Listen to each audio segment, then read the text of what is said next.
I am very psyched for today's interview with Pinkal Panchal. We had this crazy coincidence just the other week where she had been writing these really interesting comments on some of our posts, and I was like, she wrote something that said blah blah blah from the perspective of an alienated child, and this is what I see in my office, and I thought, oh my gosh. So I checked, here she is. So I checked out her account and was like, oh, she's a therapist and she actually gets it. Just click yes to join. So we had a meeting, and then it turned out that we not only know the same person, but we're both friends with her. And so we're going to meet in real life at Jessica Ann Pretzler's like book party launch next month. Yes. Yes. Crazy coincidence. So excited for that. I can't believe that world is so small and we can connect anywhere. And I think the world is just shrunk. It feels so small. Like how is it even possible that my friend is your friend and you guys connected and we connected absolutely over a comment on Instagram? So I think we're destined to be. So I'm very Yes. excited for Yes, this. yes, Yeah. me too. Yes, and I can't wait to meet you in real life. But today's interview, we also have been psyched for because of the topic. And I realized I Yes. forgot to put the main title in, which was Stop the Pretending When Parents Gaslight Kids.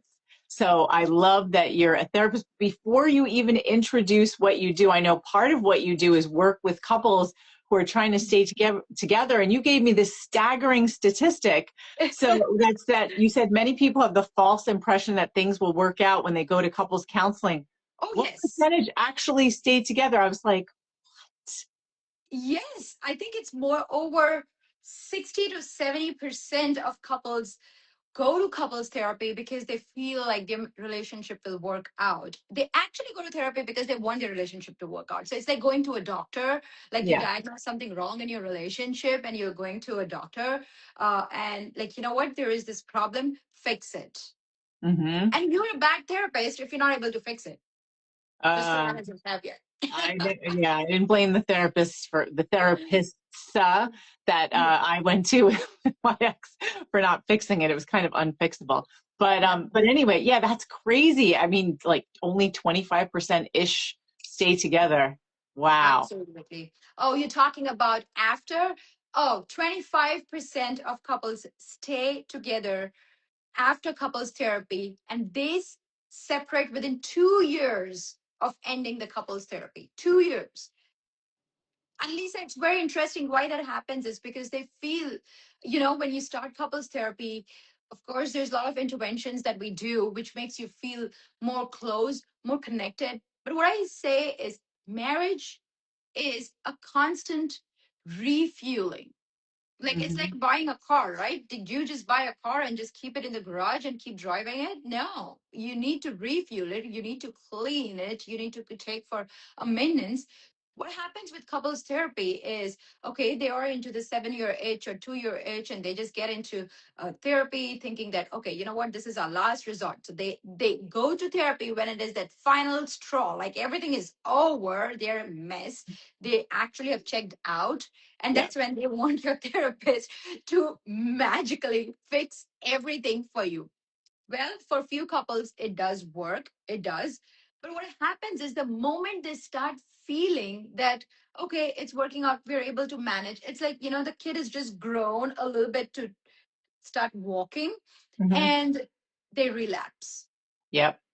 And Yep. when they relapse, they forget that there is a restart again because they were not able to completely heal.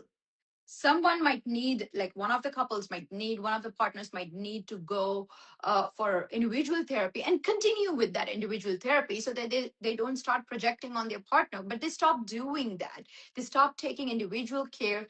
And when they relapse, they feel like couples therapy did not work for us. That was our last resort. It did not work. And that's it. Yep. Yep. Well, I mean, one of the things I learned, like one of the first things I learned in my domestic violence training was you don't go to couples counseling when you're dealing with someone with a personality disorder or someone who's really abusive. because it's really dangerous for a number of reasons, which we can get to in another interview because I know we have so many things that we want to talk about. Absolutely, absolutely. Yeah, couples therapy is contraindicated as per BBS California law. It is contraindicated with active DV. So that is one thing that when couples enter, like this is my first question to them: are you into active physical violence? We can do it. There are Wow. times where people have said that, well, he's changed or she's changed now, and it was like 5 years back. But then three questions are very important. One is, what have you done after you've changed? Mm. Like, how do you Right? show? Exactly. The second thing is the victim going through safety plan, still going through a safety plan? And the third thing is, are both the partners at the same level of understanding of what DV was like in the past? Because if Yeah. the understanding is different, you can't work on. They have to be on the same page, understanding the level of violence that they went Yeah. through. Not, no, yeah. Doesn't apply to anyone here who's listening, I'm sure. So Yeah, before we get into talking about the kids, tell us a little bit about your background, Pinkal. Tell us like what sure. you do exactly. I love that you used to run a support group for domestic violence victims. So tell us about what you do. Sure. So I'm from California, Orange County, married, uh, marriage and family therapist. I have this utmost passion of giving back to the community because I come from a community where mental health is a taboo topic. It's stigma. For longest time, my father wouldn't even know what I'm going to school for. He thought that, oh, you're a therapist. So are those people like crazy and you take care of those people? Is that what it is like? So I come from that community, and coming out of that community, making sure that they understand how important mental health is. I think it was a bit of a challenge, but yeah, now I'm a marriage and family therapist. I have my private practice in Newport Beach, California, and I see clients from 2 years to 75 and older. But I enjoy working with families and couples, and when the relationships attracts me a lot. It's like solving a jigsaw puzzle. Like, okay, well, what is going on here? Let's fix it for you, or let's try to get you out of here.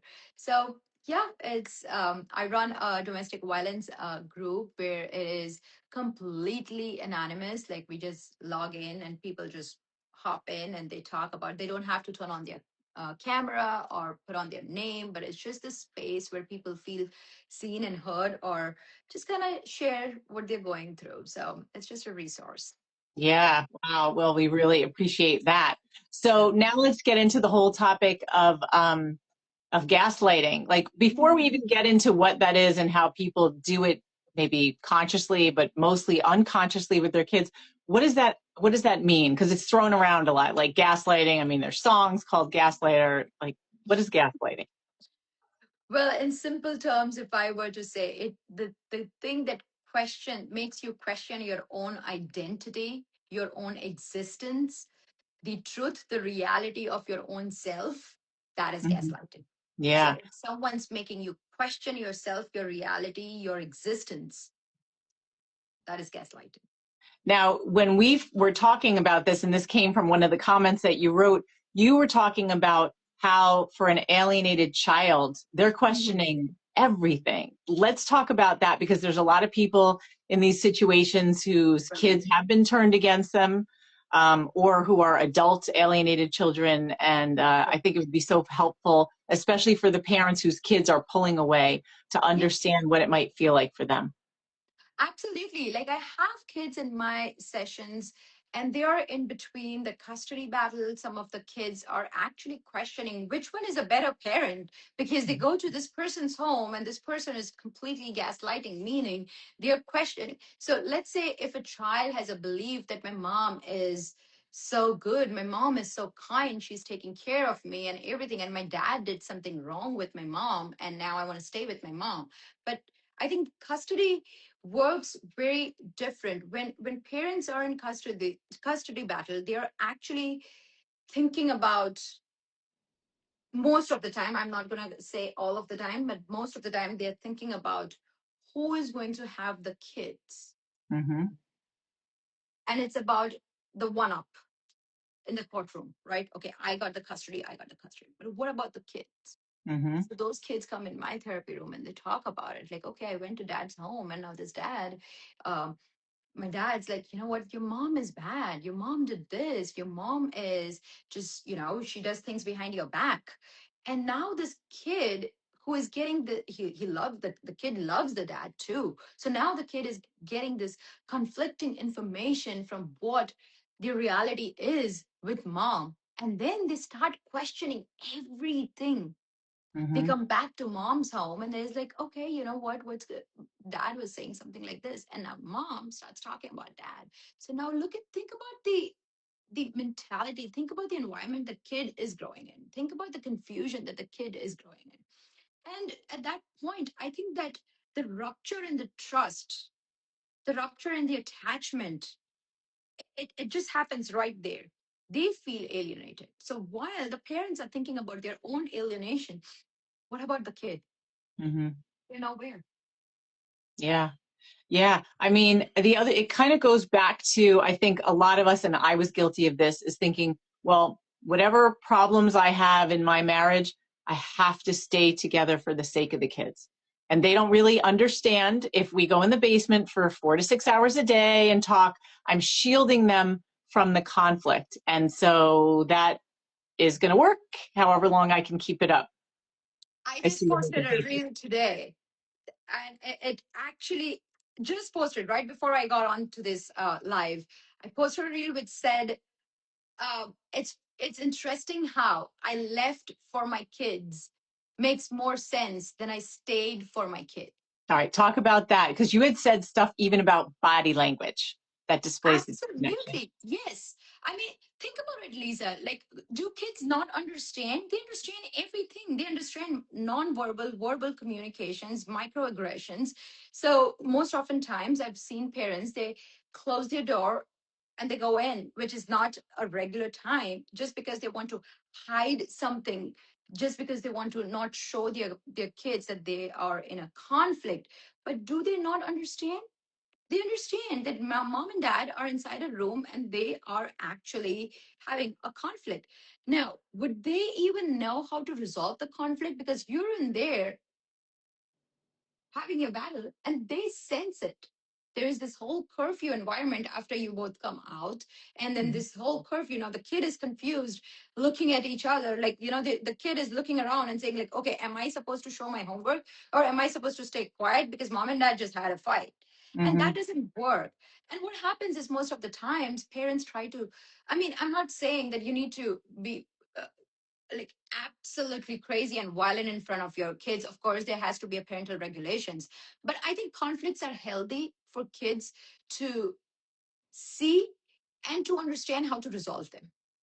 So Totally. learn the Yeah. healthy ways of resolving the conflict in front of your kids. Otherwise, they'll grow up in a delusional environment that the marriage is always happy. Mom and dad always kiss each other good night.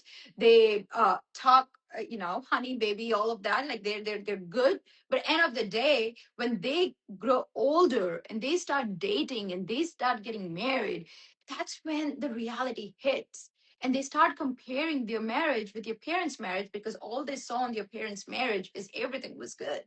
But the Mm. parents never showed them the bad. Yeah, I told you the story because there's a New York City domestic violence huge nonprofit called Sanctuary for Families, and they were doing a movie screening a year or two ago. My friend and I went, and these 4 women who directed and were in the movie had been talking about their stories, and there was one woman who said that she grew up in an environment where there was no conflict. Her parents got along all the time, and sometimes they would take walks, but she never saw conflict. So in her mind, she thought that's how marriage has to be. So when she got married, we always use the term coercive control, where it was like she put her own needs and desires aside because she thought, I have to keep him happy because we have to keep the peace. And so, of Yeah. course, it ended up an abuse of power. And she didn't have any and the other person did, and it didn't work out. And she said, I wish that I had learned those skills. So exactly what you're saying, she never was exposed to conflict. And it's funny because with the work Chris and I do, working with difficult clients with difficult exes, we say we want to shield the kids from the conflict. But what you're saying is a little bit different. It's not that you want to throw them in the middle of the conflict, but you want to teach them how to resolve conflict in a healthy way, because conflict is part of our lives all the time, not just in families. Imagine, Lisa, I would just throw you a scenario. Imagine you have a picture, the 7-year-old, 8-year-old, 9-year-old. In fact, I had a 9-year-old in my therapy room. They had a perfect picture, a family picture in their mind, mommy, daddy, them, happy marriage, everything is good. And one fine day, they come to know that mom and dad are getting divorced, and we have to stay 1 week to mom's place and 1 week to dad's place. And this is what the rest of their life is going to be like. Mm-hmm. When nothing seemed wrong. But nothing seemed wrong to them, to the Right. kids, because the parents never showed them that wrong. But one fine day, when they separate, they have to let the kids know. And then Yeah. the question is like, why? Yeah. They're heartbroken, their Right. dream broken, their brain broken. Yeah, I remember using that term the other day. I remember actually you're bringing me back to when I was first getting divorced, and I didn't know what to do and how to tell the kids about some of the stuff with their dad. And I went to Al-Anon, which is different from AA, but it's for people Right, who are married or love someone with an addiction or alcoholism. And right. there were people there, I didn't even know the word narcissism at the time, but people who had like narcissistic family members. And I remember someone in the group said, don't lie. I mean, not like tell them too much, but don't lie to your kids about certain things, because they're going to find out later and they're going to have to rewrite their whole childhood. And that's where family counseling comes into play. And that's what my work is all about. So Mm-hmm. when I sense the prognosis of the marriage is not good in the therapy room, so I am pretty verbal and vocal about it. I set the expectations straight that you go to couples therapy. It's not always getting, working out on the relationship. It's setting the expectations straight right up there. Like, you know what? It may work out, it may not work out. Mm-hmm. Now, in the couples therapy, when I sense that this relationship probably is not going to work out, and of course, is the choice of the parents, because we cannot influence them to stay together or leave. But if they do choose to separate, my first question is, what about the kids? And how Mm-hmm. about we have a family counseling and start taking care of kids, start making them feel like they are part of this decision, because they want to understand what's going on. It's not like mom is bad and dad is bad. It's like mom and dad both are great human beings. It's just that they cannot get along together. And at that point, they need to separate. But that does not mean that we love you less. And Mm-hmm. mom and dad will still make sure that you have the best of the best childhood. But for now, I think mom and dad needs to separate. Just like how you split with your friend. You didn't Yeah. get along. You did split. So mom and dad is going to split. So I think that little subtle understanding, bringing them in the thought process, like, let's say, what do you think? Should mom and dad stay together because this happened? And they are vocal about it. Kids are vocal about it. They'll say, Mm-hmm. I think it's better. And when they are part of the decision making, they get the agency of choosing for themselves. Hmm. Yeah, that's interesting. That's like kind of counterintuitive. What I would imagine is like having kids have a say. What if they say, "I think you should stay together," and there is well, you said no domestic violence, couple Yeah, stuff. not domestic. Yeah, then that's all that we work with. So I'm like, Yeah, hmm. yeah. But back to the gaslighting thing. I remember also you said that sometimes kids are sent to therapy, and when you ask them why they're in therapy, they don't even know why. They don't know. I don't know. My mom and dad asked me to go to therapy, so I'm in therapy. And then it's like, okay, do you know what's going on with mom? I don't know. They just like, I'm 1 week here, I'm 1 week there. I don't know. So they're so resistant. I had this girl, she was absolutely resistant. She didn't know why she was in therapy. All she knew is mom couldn't date anyone. Dad left because dad had another relationship, and he left the home one Sunday, packed up all his stuff, left. And now that the kids are living with the mom, um, she's had this rule that mom cannot date. The And daughter has the role. the daughter had a rule that mom cannot date. Okay. Dad did it, but mom can't. Mm-hmm. So now when she visits her dad, the dad actually have her video call mom. And let's say if mom is in a restaurant, the dad has the daughter actually ask her like, okay, who are you with? So the mom, so the daughter is, so the idea that dad put in daughter's mind is like, this is what mom does when you are at dad's. So Mm. she's no less. So don't think that dad actually had an affair, so dad left, but your mom is no less. So So it's that's how. deflecting. It's deflecting on like, look at how bad she is. She Yeah. doesn't really love you that much because she doesn't do what you want. Yeah, it's actually like, breaking the idealization that kids had. Like, my mom was good, my dad left the house, now he needs to cover up with something, right? So he wants to show that, hey, okay, I left, but your mom is no less. Mm. So this Yeah. is what happened. So now this kid comes to therapy room. Now think about this 9-year-old girl, ace in swimming. She had a lot of friends. I think she was in the singing. I think she was playing piano. She was in a chorus. And after this happened, the kid has no friends whatsoever. She stopped swimming. She comes to therapy. She has no idea what to talk. She would just Hmm. look down. Her body language changed. She's like hopeless, Hmm. heartbroken. And when I say brain broken, what I'm trying to say is, it just did not break her heart. It broke a part of her brain where she's always in this fight and flight moment where Hmm. something awful might happen. Something awful might happen. I can't trust anyone. I don't want to talk to you. I don't know how you're going to help me. My parents did not. So I don't know who you are. Why should I talk to you about my life? I don't Hmm. have friends. So she doesn't have any friends. She just Yeah. completely changed 360 degrees.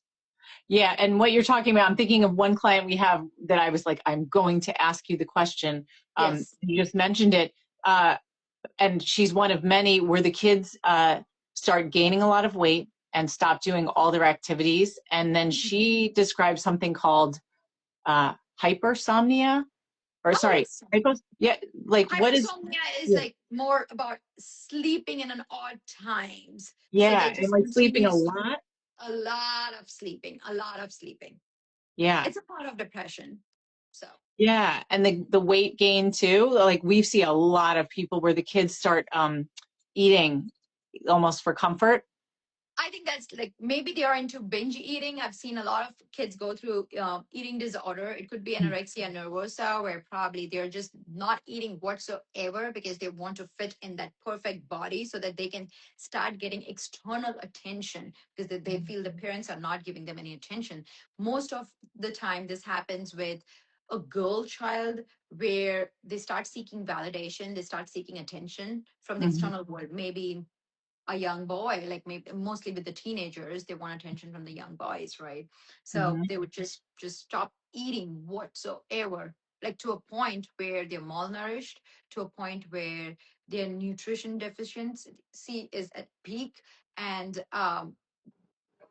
they would just basically lose weight, not eat. So that's anorexia nervosa. The other part is like they might get into binge eating, which is what they just keep eating and gaining weight and they wouldn't do anything. It's just keep eating because it's a part of depression, mostly seen in kids. Uh, they start eating sweets, cakes, chocolates, ice cream. They finish tubs and tubs of ice cream, right? Yeah. The other thing we see is bulimia nervosa, where they binge eat, but then they purge. So I Hmm. had this client who would purge. So Hmm. they won't want to gain weight, but they can't stop eating. So they get this night cravings around 2:30 a.m. So they go in the Hmm. kitchen or they collect bags of chips in their room and they start eating, right? Yeah. And then the last one is unspecified eating disorder, where typically there is not binge eating per se, but they have this purging activity. So they just purge. So they just throw up. They make themselves Just throw up. throw up. They just make themselves throw up. Oh boy. Very common in teenagers, especially when it comes to neglected parents, or they're neglected, or they're heartbroken or brain broken. And this is a symptom of brain broken. This is what I'd say: when they're brain broken, they don't know how to cope, and Hmm. food is one of the things, how they Yeah. use food to cope. Yeah. So let's talk about some ways that maybe parents, so not when they're together anymore, but they are separated, that they might be gaslighting their children without meaning to. Are there things that people say to their kids or behaviors that make kids doubt their reality? All the time, Lisa, Okay. all the time. Because one of the uh, this incident that I was talking to you about, this kid is, you know, the mom is not allowed to get married because the father worries that he's got another life, he's got another wife, he's got two kids.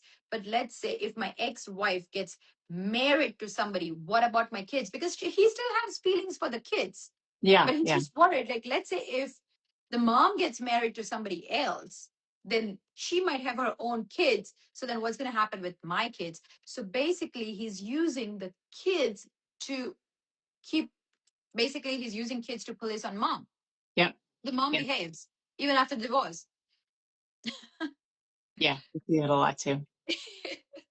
So Yeah. I think at that point, what is needed is kid counseling, mother daughter counseling. So I did tell, like, my client that, you know what, you need to go for a personal therapy, because you need to understand how important therapy is. They come from an Indian Asian family, and again, therapy is taboo.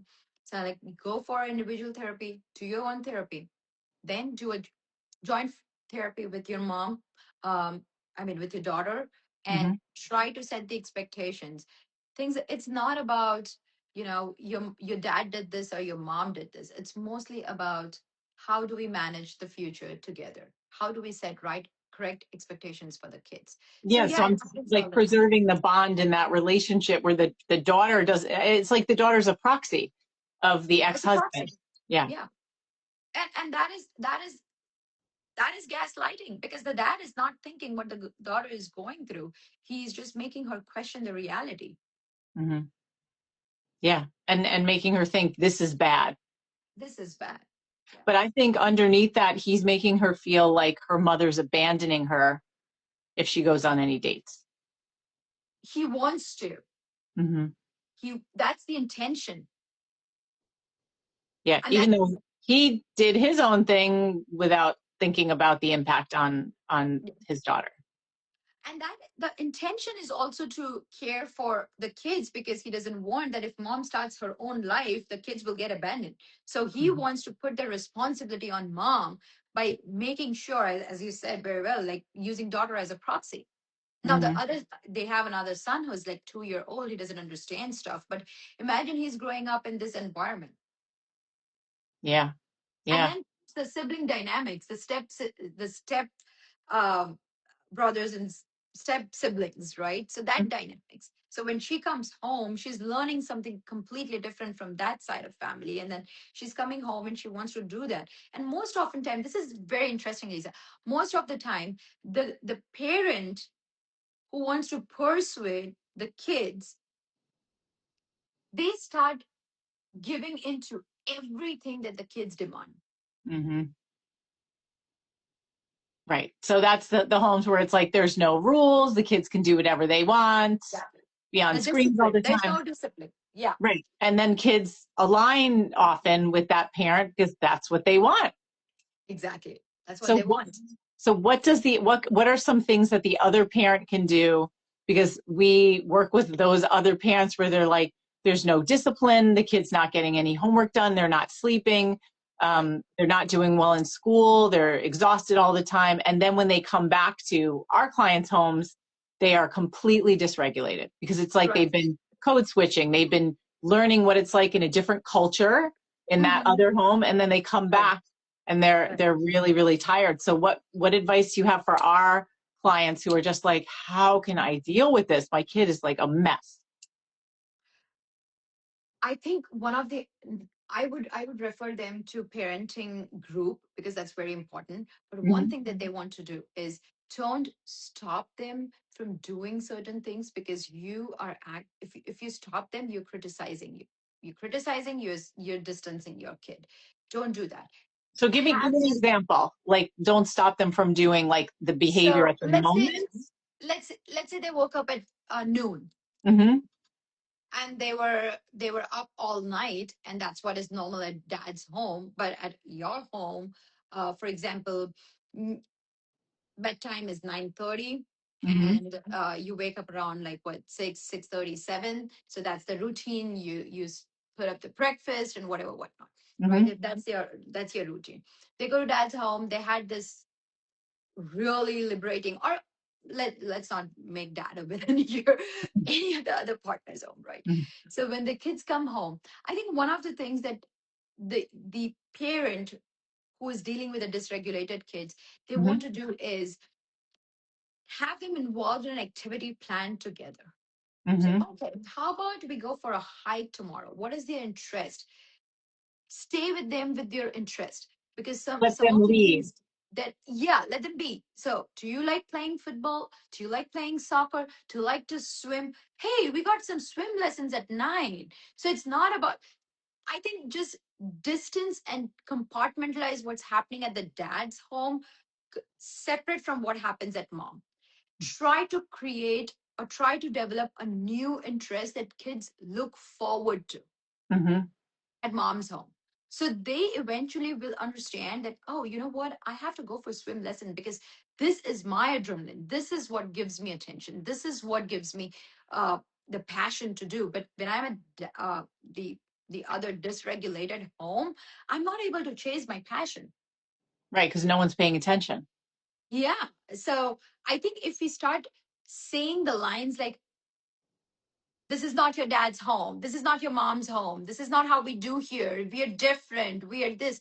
So now the kids feel differentiated, like they start questioning like how different I am, like I don't know what is the reality, like should I Mhm. be like this or should I be like that, or okay, now I have to switch the gear, now I go to this home, now I have to behave like this, I switch the gears, come to this home. So they grow up in confused environment. Don't confuse them.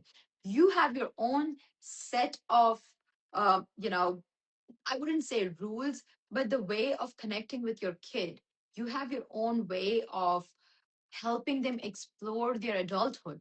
Sit with them and start exploring how they vision their future. Mhm. They want to be a writer, they want to be a poet. Start exploring their passion.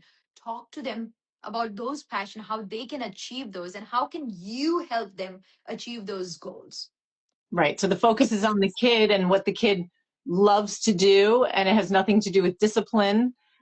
It's more of like, let me help you flourish.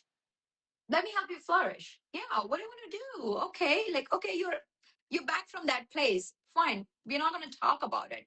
Just separate. I think what a classic narrative therapy talks about, if you talk about a problem story, the problem doesn't go away.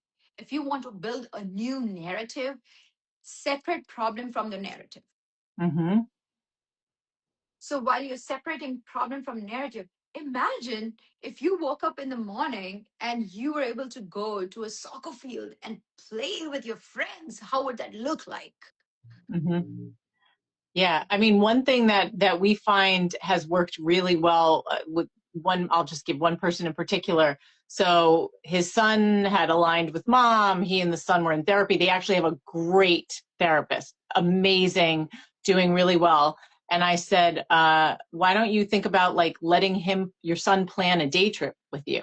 Yeah. And so the son was kind of like, I don't know, but they live near all these amazing big cities. And then he said that the therapist, they worked with the therapist because part of what the therapist is doing is helping him be less rigid, the son be less rigid in his thinking because he's afraid of doing a lot of things. And Mm. so the therapist helped the son be like, well, maybe you can plan something for a couple of hours. And now the kid is really excited to do it. Like they're going to take a train and they have plans of certain things in the city. And so he's involving the kid in like, you know, you can pick which city you want to go to, and how about you find some activities. I mean, I'm a traveler, so I love stuff like this, but So also think like you about said, it, giving Lisa. kids This agency. is exactly what I'm saying. You said I'm a traveler. I love about traveling, right? So you change the narrative. Every kid has their own passion and the way they connect. Like some probably someone's an artist, someone likes to play out, someone probably will want to play a video game. So I think give them the agency to decide what they want to do, and that will excite them. That will separate the narrative. I love it. So, all right, I know we're getting low on time, but Pinkal, how can people find you, or what did I forget to ask? I know there's a lot of things I didn't ask you, but tell me if there's anything you want to say, like any other suggestions for people in this situation, and then tell people how to find you. I think, okay, so you can find me on Instagram. There is a link in the bio. Connect with me one on one. I love working with couples, I love working with families. And so I would love to help you guys out if you're going through a custody battle, or supposing that there's going to be a divorce or a separation, or even amicably, even the post. I think the pre one message that I would like to give is the pre is better than post. Yes, yes. That's something we're actually working on developing a model with parenting plans, with making sure that therapy is the first step, not ordered after the legal battle. Absolutely not. Pre is better because all the components, all the characters are involved, one less headache after. Mm-hmm. Yeah. What is it? Absent parents. An ounce Absent of, parents, they cry. Sorry, go ahead. I was going to say, an ounce of prevention is worth a pound of cure. And therapy is always, prevention is better than cure. Yeah. But you can't fix something which is already broken, but you can prevent something from getting broken, especially when your brain is involved. So I'm not Yeah. talking about relationship. It might take its own course because they're two humans, completely different way. If they want to explore that, that's totally fine. That's We're not saying that, what will save your marriage. What we're trying to save is, will save your family. Yes. Love So it. that is important. Yeah. Saving the family is important. I would, all the viewers who are watching, save your family from getting alienated, not just yourself. Yes. I love it. All right. Let's end right there. Thank you This was so great. much, Pinkal. I cannot wait to meet you in person next month. Absolutely looking forward to. I think we'll have a million other things to talk I about. was But about to say, this this is is just great. the beginning. This is This is just the just first one. I think we should do another. I'm starting a series where we're talking about fact versus myth, which we just did with Jessica. And I would love for you to come for that show. I'm just trying to. Uh, Actually, you're visiting us. We can do it live. So let's do Yes, it we will live. do it live. Yeah, we'll just do it live. So anything that is important for our viewers and our clients to simplify in terms of what is fact and what is myth, we just go and debunk that for them. So Yes, that sounds perfect. all right. All So right. So looking forward to seeing you really soon. thank you. All right. Have a Take lovely care. Thanks night. again. Bye.